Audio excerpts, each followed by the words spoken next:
Hello, I hope you are having a wonderful day. I think I like this idea that there's some imagery that you get to look at and you get to hear my voice. And if you're coming across this video, I am creating content I am creating frivolous content with frilly words just for the sole purpose of alleviating a bit of my own suffering, sharing with other people. I am a person who is I'm battling borderline personality disorder and attempting to overcome borderline personality disorder and attempting to overcome some aspects of my ADHD, but mainly through skill acquisition. Oh my God, a content creator, but person who exists in the world who seems to be helping people. Dr. K on YouTube / Healthy Gamer. I love so much of his content, especially the borderline. His take on it relates to my version of borderline very much, at least anything that predates this video. And I was watching this video last night by him about how to process emotions. And I think, there's so much information that you can get in the world, but sometimes the way that somebody presents information to you makes it, you might not be able to synthesize it. You might not find a way to have relevant context for it in your day-to-day life. And that's what's super important to me. That's what helps me stay the most stable and sane and regulated. I think today was one of the first days in a really long time that I felt like I actually felt like something in my body, in terms of it was like feeling like the Tin Man. Felt like I had a little tin cylinder in the center of my chest. It wasn't full, but I could feel it partially. Just in trying to keep in mind, okay, how is my brain working? Because I love neuro stuff. I love neuropsychology. I love neuroscience. But again, I can't always synthesize it depending on how it's been broken down to me and how relatable it is in terms of how it's being articulated and the references that it can give. I love when there's a course where it's like chemistry in society or physics in society, and it takes everyday objects or situations and helps you figure out how to apply this. Just think about the physics in relationship to cooking. Tell me what you think about that one. And please, I would love to engage with people. I'd love to be in the comments with people. I would love for more people to be creating content about what your struggles are. I think, so yeah, the takeaway, of that video for me was, what is this emotion trying to tell me?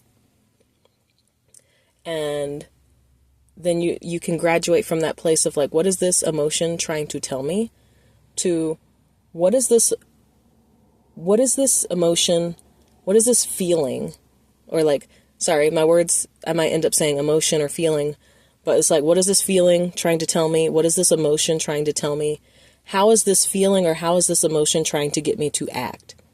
And for me, the language that I use is then, how do I get in touch with my rational, wise mind, my seasoned mind? And I could, for some reason, just picture a toddler. That became more obvious to me of how, when I think about my role in children's lives, because I work with children quite a bit, it becomes my role in their life is to help them be regulated. They're going to come to me dysregulated, and it's up to me to help them navigate what's going on. So to then, maybe it's a bit crude, but this is the way it can stay in my head. It became, what? What if I start thinking about okay, yeah, that's the amygdala, it's firing, and this is that primitive part of the brain, and this is primitive psychic information, but just go watch Dr. K's video. I don't mean take it how you will, the word psychic. If that turns you off, I don't know what to do.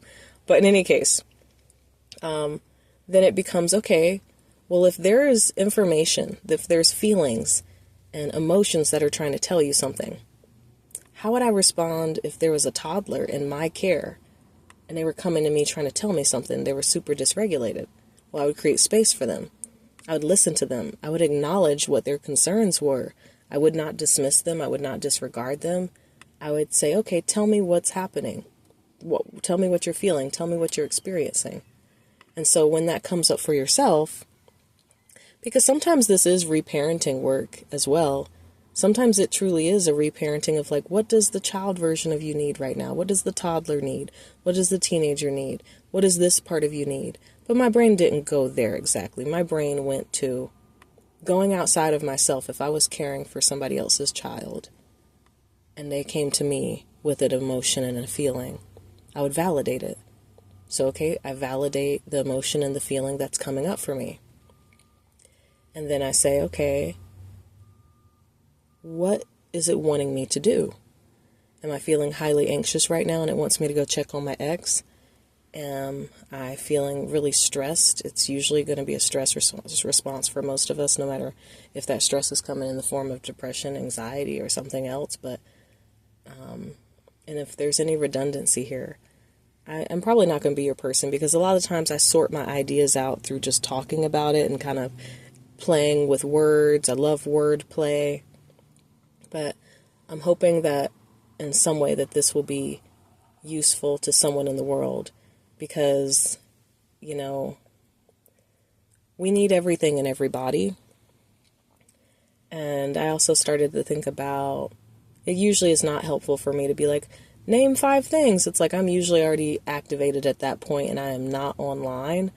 But when I thought about a soothing image for myself, it's like colors.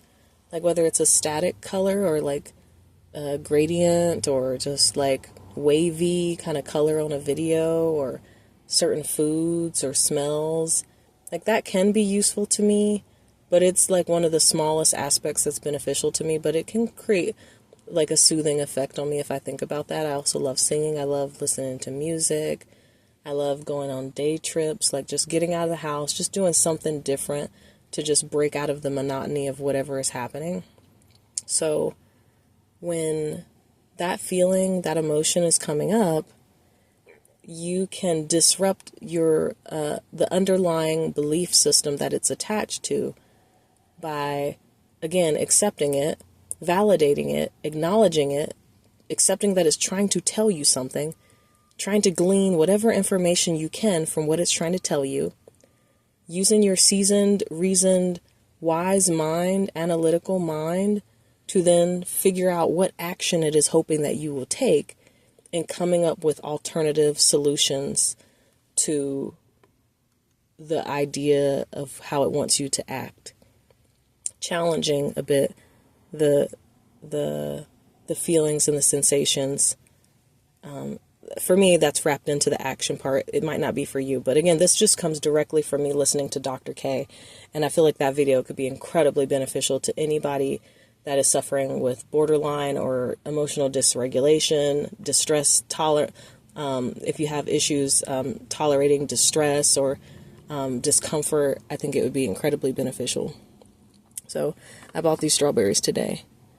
Thank you for being here. Thank you for listening.